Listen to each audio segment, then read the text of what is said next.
రాజు లేని పోరాటం లేదు, రాజు లేని ప్రభుత్వం రాదు.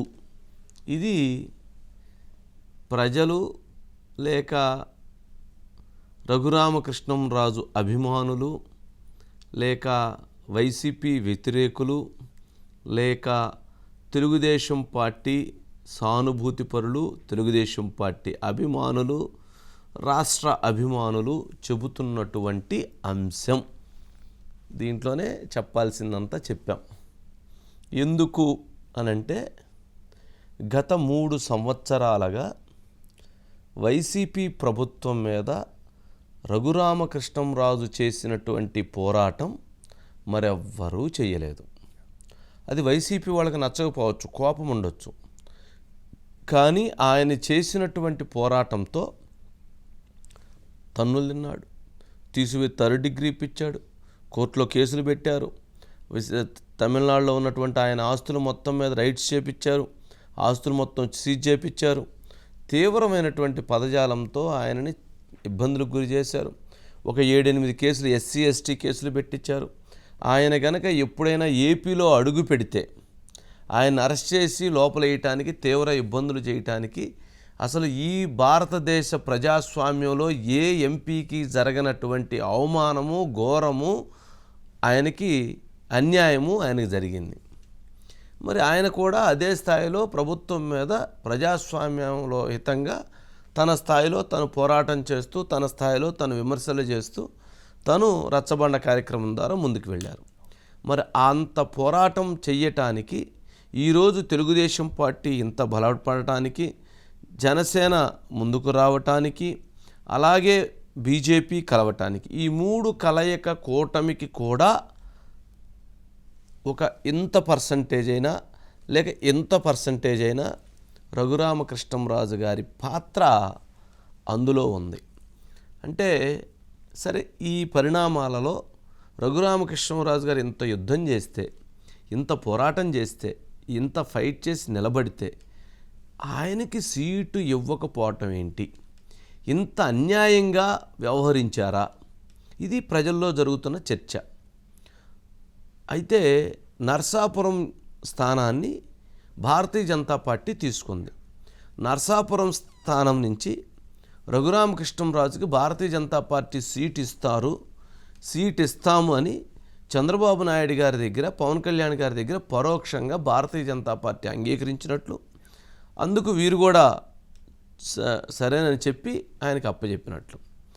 ఆ తదనంతరం జరిగినటువంటి ఇంటర్నల్ వాళ్ళ పాలిటిక్స్లో మొత్తానికి ఆయనకి సీటుని బీజేపీ నిరాకరించింది. సరే, దీనికి రఘురామకృష్ణంరాజు గారు ఏం చెప్పారు? ఇది జగన్మోహన్ రెడ్డి గారు సోము వీర్రాజు ద్వారా ఆడించినటువంటి గేమ్లో నన్ను బలి చేశారు, అంతే తప్ప మరొకటి లేదు.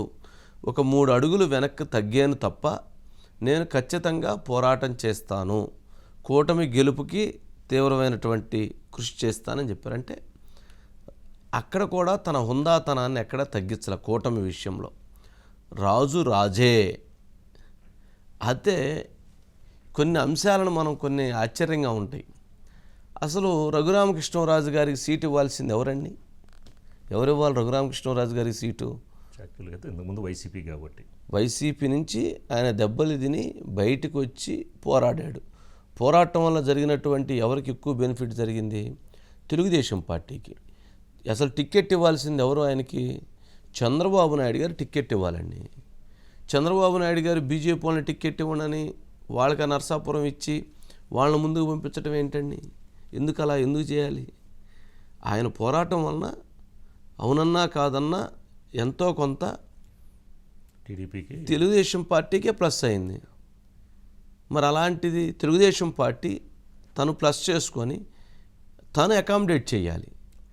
తను రఘురామకృష్ణంరాజుకి బీజేపీ వాళ్ళు ఇస్తాము అన్నా కానీ మీరు ఇవ్వటానికి లేదు, అతను మా మనిషి, మేము ఇస్తామని చెప్పని ఇవ్వాలి. అది రాజనీతి, అది హుందాతనం.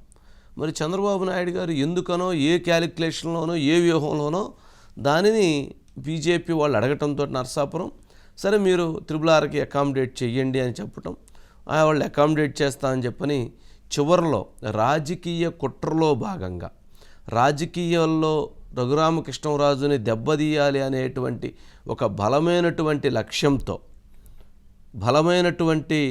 లక్ష్యంతో జగన్మోహన్ రెడ్డి గారు ఆడినటువంటి ఒక గేమ్లో రఘురామకృష్ణరాజు గారు అవుట్ అయ్యారు. సరే, ఇప్పుడు రఘురామకృష్ణరాజు గారు ముందున్నటువంటి ఆప్షన్స్ క్లియర్గానే మాట్లాడదాం, దాంట్లో ఏం లేదు. సరే, ఆప్షన్స్ నెంబర్ 1 ఏంటి? నర్సాపురం స్థానాన్ని తెలుగుదేశం పార్టీ తీసుకొని ఏదైతే మరొక స్థానాన్ని విజయనగరం కావచ్చు, లేక ఇంకొక స్థానం కావచ్చు, లేక మచిలీపట్నం కావచ్చు, దానిని బీజేపీకి కేటాయించడం. మరి మచిలీపట్నం జనసేనకి అయినప్పుడు నర్సాపురం జనసేన తీసుకొని మచిలీపట్నం బీజేపీకి ఇవ్వచ్చు, లేదు ఏలూరుని చేంజ్ చేసుకోవచ్చు, లేదు ఇంకొక స్థానాన్ని అకామిడేట్ చేసుకొని చేంజ్ చేసుకోవచ్చు. ఏదైనా కానీ నర్సాపురం తనకి ఇవ్వటం అనేటువంటిది ఒక రైట్గా భావిస్తూ ఉన్నారు. మరి చేంజ్ చేసి ఇచ్చే పరిస్థితి ఉందా లేదా? తెలుగుదేశం పార్టీ వాళ్ళు కానీ బీజేపీ ఇచ్చేటువంటి పరిస్థితి లేదు. తెలుగుదేశం ఇవ్వకపోతే పవన్ కళ్యాణ్ గారంటే రఘురామకృష్ణరాజు గారికి అభిమానము, ఆప్యాయత, ఆయన బాగా ఇష్టడుగా ఉంటారు కాబట్టి జనసేన పార్టీ అయినా మచిలీపట్నం బీజేపీకి ఇచ్చి నర్సాపురం జనసేన తీసుకొని రఘురామకృష్ణరాజు గారిని అక్కడి నుంచి అకామిడేట్ చేసి ఇచ్చేసుకోవచ్చు. అసలు లేదు, జనసేన పార్టీకి 3 ఎంపీ స్థానాలు ఇచ్చారు చంద్రబాబు నాయుడు గారు, వాళ్ళ దగ్గర నుంచి ఒకటి బలవంతంగా లాక్కున్నారు బీజేపీ వాళ్ళు. సరేలేండి, మీరు ఎట్లా మేము అడిగిన సీటు మీరు ఇవ్వలేదు కాబట్టి మీరు రఘురామకృష్ణరాజుకి 3వ సీటు మాకు ఇచ్చేసేయండి, నర్సాపురం ఇచ్చేయండి, మేము అక్కడ త్రిబుల్ నిలబెట్టుకుంటాము, మీరు అకామిడేట్ చేయలేదు కాబట్టి అని చెప్పొచ్చు. అక్కడ గెలిచిన ఎంపీ ఈయన భారతీయ జనతా పార్టీ గతంలో నిలబడినటువంటి వర్మ గారు, ఆయన లాస్ట్ టైం అండి శ్రీనివాస్ వర్మ, వారికి 11,677 ఓట్లు వచ్చినాయి.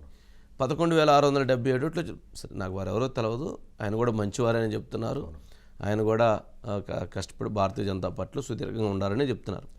మరి అక్కడ ఆ రకంగా అకామిడేట్ చేసుకుంటే జనసేన సీట్ వెనక్కి ఇచ్చేస్తే నరసాపురం ఇచ్చేస్తే అయిపోయింది. ఇది ఒక జరగాల్సినటువంటి ప్రణాళిక నెంబర్ 1. నెంబర్ 2, ఇది కాలేదు. చంద్రబాబు నాయుడు గారు 2 ఆప్షన్స్, ఒకటి విజయనగరం ఎంపీ లేక ఉండి ఎమ్మెల్యే.